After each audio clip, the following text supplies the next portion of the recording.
Sunamganj star লাইভে স্বাগত জানাচ্ছি। এই মুহূর্তে সুনামগঞ্জের বন্যা পরিস্থিতির বিষয়টি পর্যবেক্ষণ করছেন ইসলামিক আন্দোলন সুনামগঞ্জ জেলা সভাপতি মাওলানা শহীদুল ইসলাম পলাশী এবং গড়ে করে খাদ্য সামগ্রী, শুকনো খাবার পৌঁছে দিচ্ছেন। আমরা এই মুহূর্তে বিশম্বরপুর উপজেলার যে মজিবপল্লী, যেখানে এখনও কিন্তু এই গড়গুলোর সামনে পানি রয়েছে, এখানে খাদ্য সামগ্রী তিনি উপহার দিচ্ছেন এবং তার সঙ্গে যারা স্বেচ্ছাসেবক দল রয়েছেন তারাও সহযোগিতা করছেন। আপনাদেরকে জানিয়ে রাখা আবশ্যক যে সুনামগঞ্জ জেলায় বেশ কদিন যাবৎ কিন্তু আপনারা নিশ্চয়ই অবগত আছেন যে টানা বর্ষণ এবং উজানের যে পাহাড়ি ডল, সেই পাহাড়ি ডলের পানির কারণে কিন্তু বিপজ্জনক অবস্থায় ছিল সুনামগঞ্জবাসী।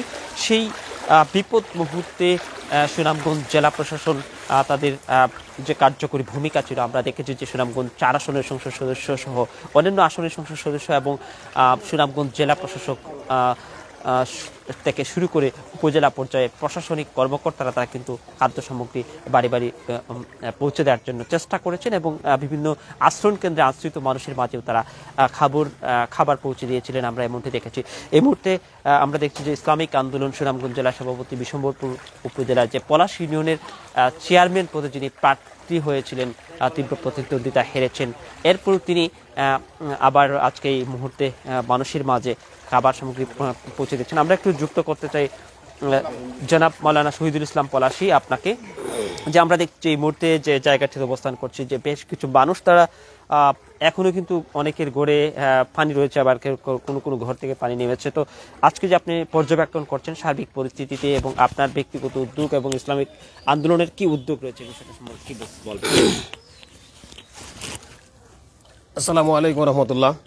প্রিয় দেশবাসী এবং প্রবাসের ভাই বন্ধুগণ, আপনারা অবশ্যই অবগত আছেন, মিডিয়ার মাধ্যমে বিভিন্ন সোশ্যাল মিডিয়া আপনারা দেখছেন সিলেট এবং সুনামগঞ্জ বন্যায় প্লাবিত। আমাদের সুনামগঞ্জের ব্যতিক্রম নয়, সুনামগঞ্জে প্রায় প্রতিটি উপজেলায় পানি প্রবেশ করছে এবং প্রতিটি উপজেলায় মানুষ বন্যায় কবলিত আছে এবং আশ্রয় কেন্দ্রে আশ্রয় নিয়েছে। আমাদের বিশম্বরপুর উপজেলায় প্রায় 22টি বন্যা আশ্রয় কেন্দ্রে মানুষ আশ্রয় নিয়েছে। এরই মধ্য থেকে একটি এলাকা হলো আমাদের মজিবপল্লী। এখানে আপনারা দেখতে পাচ্ছেন এখনো পানি। গতকালকে ঘরে পানি ছিল, আজকে কিছু পানি ঘর থেকে নামছে, কিন্তু এখনো উঠানে প্রায় আঁটু পানি সমান পানি আছে। আমরা আসছি দেখার জন্য এবং কিছু শুকনা খাবার বিতরণ করার জন্য আমরা আসছি। আমরা আশা করব যে আমাদের সংসদ সদস্য এবং উপজেলা চেয়ারম্যান যারা আছেন সবাই যেন আমাদের বিশম্বরপুরের প্রতি সুনজর রাখেন এবং সুনামগঞ্জের প্রতি সুনজর রাখেন, আমি সেই দৃষ্টি আকর্ষণ করছি। দর্শক, আমরা দেখছিলাম যে পানিবন্দী মানুষ যারা মজিবপল্লী যেটি রয়েছে পলাশ ইউনিয়ন এলাকা, সেই মজিবপল্লীর আমরা যে প্রবেশদ্বারটি ছিল সেই প্রবেশদ্বারটাকে কিন্তু আসলে নৌকায় আবার কেউ কলার বেলা দিয়ে কিন্তু আমরা এখান থেকে আমরা পৌঁছতে পেরেছি এই জায়গাটিতে। আমরা দেখেছি যে মা বোনেরা বা যারা এখানে আছেন এই মুহূর্তে এই পল্লীতে যারা বসবাস করছেন তারা কিন্তু অনেকটা কষ্টেই দিন কাটাচ্ছেন। আমরা দেখছি যে গৃহপালিত পশু বাড়ির যে উঁচু জায়গাতে কিন্তু এখানে বেঁধে রাখা হয়েছে। এই পাশটা তো আমরা যদি দেখি যে আপনারা দেখছেন যে এইখানেও কিন্তু তারা ঘরের যে সামনে তারা বারান্দায় দাঁড়িয়ে রয়েছেন, সেই বারান্দাতে তারা অবস্থান করছেন।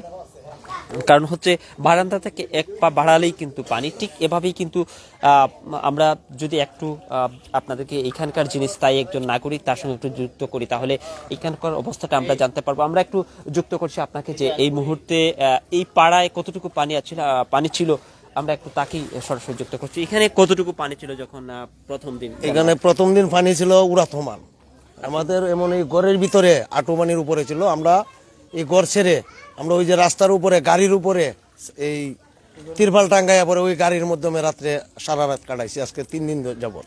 আচ্ছা, ত্রাণ তৎপরতার বিষয়ে কি বলবেন? কোনো ব্যক্তি বা প্রতিষ্ঠান থেকে এই পর্যন্ত কোনো ব্যক্তি আমাদের কাছে আসে নাই, একমাত্র পলাশী হুজুর গতকালকে সন্ধ্যায় আমার কাছে জিজ্ঞাসা করছে যে কত ঘর, আমি বলছি স্যার 40 ঘর। কয়েছে ঠিক আছে, আমি আগামীকালকে আসতেছি, তোমরা সবাই থাকো। এই পলাশী হুজুর সর্বপ্রথম আমাদের এই মজিবপল্লী ঢুকছে। ধন্যবাদ। দর্শক, আমরা কথা বলছিলাম এই পাড়ারই একজন নাগরিক জনাব ফিরোজ আলী। তিনি যেটি বলছেন যে এই যে বসতগুলো রয়েছে প্রায় 40টি পরিবার এখানে বসবাস করছে, প্রত্যেকটি গড়েতে কিন্তু হাঁটুর উপরে পানি ছিল, ফলে কিন্তু অনেকটা কষ্টেই তাদের এইখানে এই জায়গাটি ছেড়ে তারা রাস্তায় যে অবস্থান করেছিলেন এমনটি তারা বলছিলেন। দর্শক, আপনাদেরকে আরো একটু কথা যদি বলিয়ে রাখি যে টানা বর্ষণ এবং উজানের যে পাহাড়ি ডোল বা পাহাড় থেকে ছুটে আসা যে চেরাপুঞ্জি এবং মেঘালয় পাহাড়ের যে বৃষ্টির পানি সেটি কিন্তু বাংলাদেশ সীমানায় নেমে বিভিন্ন নদীপথ এবং খালপথ গড়িয়ে কিন্তু সুনামগঞ্জ সিলেট এলাকায় কিন্তু বন্যার সৃষ্টি হয়। যদিও 2022 সালের বন্যা নিয়ে যে আতঙ্ক ছিল যে সেই 22 সালের বন্যারই কি পুনরাবৃত্তি দেখবেন কিনা সুনামগঞ্জবাসী, এ নিয়ে সংশয় বা শঙ্কা ছিল। তবে সেই শঙ্কা না থাকলেও কিন্তু একেবারে কোনো অংশেই কম ছিল না এই বন্যার প্রাদুর্ভাব ফলে কিন্তু এখানকার মানুষ যেটি জানিয়েছেন গোখাদ্য নষ্ট হয়েছে অনেকের, প্রায় বিভিন্ন সমীক্ষা বলছে 3 লাখ, আবার কোনো কোনো সমীক্ষা বলছে যে 4 লাখ মানুষ ছিল সুনামগঞ্জের পানিবন্দী। এবং গোখাদ্য, কৃষির যে বিভিন্ন অংশে যে ফসলি সবজি যেগুলো রয়েছে সেগুলো কিন্তু নষ্ট হয়েছে এবং মানুষের ঘরবাড়িতে পানি ওঠে। কোনো কোনো জায়গাতে কিন্তু চাষিদের যে ঘোলার ধান ক্ষতিগ্রস্ত হয়েছে, আবার কোনো কোনো জায়গায় পুকুরের যে মাছ কিন্তু ভেসে গেছে। তবে সেটি 2022 সালের মতো নয়, সেটি অনেকাংশেই কম, এমনটি কিন্তু ছিল মানুষদের বিশ্লেষণ বা বক্তব্য। এই ছিল সুনামগঞ্জ স্টার লাইভের পক্ষ থেকে আপডেট। আমরা আরও একবার যুক্ত করতে চাই জনাব শহীদুল ইসলাম পলাশী, আপনাকে আরও একবার যুক্ত করতে যে আজকে যে এই খাদ্য সামগ্রী উপহার আমরা দেখছি যে বিভিন্ন খাদ্য আপনারা নিয়ে আসছেন, যে এটি কি আপনাদের ব্যক্তিগত উদ্যোগ নাকি ইসলামিক আন্দোলনের, আপনারা কি বলবেন? আসসালামু আলাইকুম রহমতুল্লাহ। ইসলামী আন্দোলন বাংলাদেশ এর পক্ষ থেকে এখন আমাদের সুনামগঞ্জে ত্রাণ বিতরণ শুরু হয় নাই। বিভিন্ন উপজেলায় আমরা নিজ উদ্যোগে দিতেছি। আমাদের বিশম্বর উপজেলায় আমি নিজ উদ্যোগেই আমরা কয়েকজন সাথী ভাইয়ের পক্ষ থেকে আমরা এগুলো ব্যবস্থা করতেছি, বিশেষ করে আমার পক্ষ থেকে এগুলো ব্যবস্থা করতেছি। আমরা ইনশাআল্লাহ আশা আছে আমরা সারা সুনামগঞ্জে ইনশাআল্লাহ যদি অবস্থা আরো বেগতিক হয় আমরা পরামর্শ করব, আমাদের টিম আজকে পরামর্শ বসবে, আমরা ত্রাণ বিতরণের ইনশাআল্লাহ ব্যবস্থা করবো ইনশাআল্লাহ। দর্শক, তিনি যেটি বলছেন যে এই কার্যক্রম তারা জেলাব্যাপী চালু করতে চান। যদি যে বন্যা পরিস্থিতির অবনতি ঘটে ভবিষ্যৎ দিনে, তাহলে তারা কিন্তু তৎপর থাকবেন, এমনটাই তারা বলছিলেন। দর্শক, আপনারা সুনামগঞ্জের লাইভ ভিডিও যারা দেখছিলেন অবশ্যই সবার কাছে ভিডিওটি পৌঁছে দেবেন এবং সবাইকে ত্রাণ তৎপরতা বা খাদ্য সামগ্রী প্রদানে সহযোগিতার হাত বাড়িয়ে দেওয়ার জন্য আমরা বিনীতভাবে রিকোয়েস্ট করছি। তবে একটা কথা বলে রাখা আবশ্যক যে যারাই ত্রাণ তৎপরতা বা খাদ্য সামগ্রী বা শুকনো খাবার উপহার দিতে চান এবং গোখাদ্য উপহার দিতে চান বা অন্যান্য সহায়তা করতে চান, অবশ্যই সংশ্লিষ্ট উপজেলা প্রশাসনের যিনি উপজেলা নির্বাহী কর্মকর্তা